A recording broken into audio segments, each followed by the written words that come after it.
অনেক মানুষ দেখবেন প্রশ্ন করে মালাকুল মউত একসাথে এতগুলা মানুষের জান কিভাবে কবজ করে, প্রশ্ন করে না? এখানে 10 জন, ওইখানে 10 জন, আমেরিকা 50 জন, বাংলাদেশে 100 জন, এট এ টাইম মানুষ মারা যায়। এতগুলো মানুষ কিভাবে মালাকুল মউত একা মানুষের জান কবজ করে? মালাকুল মউত আল্লাহর নবীকে বলতেছেন, ওগো নবীজি, একটা মানুষের হায়াতের জিন্দেগি যখন শেষ হয়ে যায়,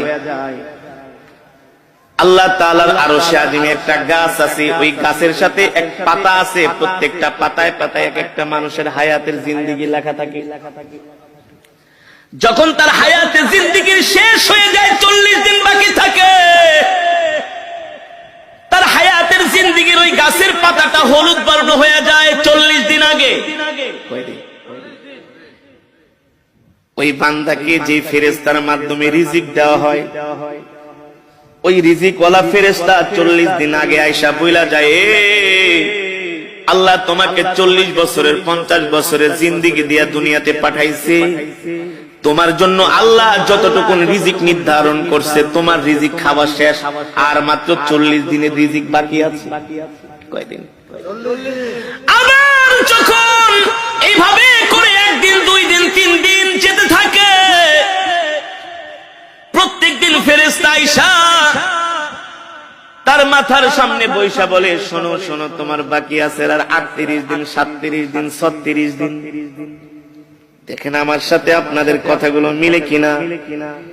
যখন একটা মানুষ ইন্তেকাল করবে, তার 40 দিন আগেই দেখবেন তার কথাবার্তা সবকিছু একটা পরিবর্তন চলে আসে,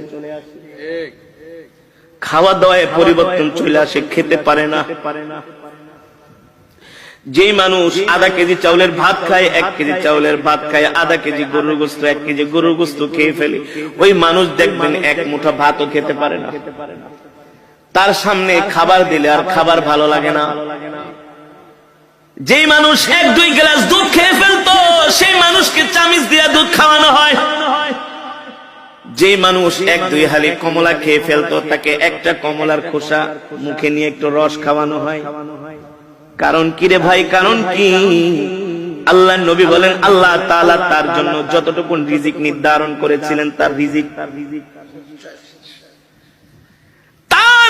শেষ, বাজেটে আর তার রিজিক নাই।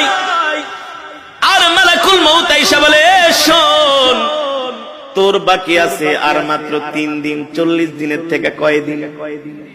দেখবেন একটা মানুষ মৃত্যুর 3 দিন আগে তার কথাবার্তা আরো চেঞ্জ হয়ে যায়।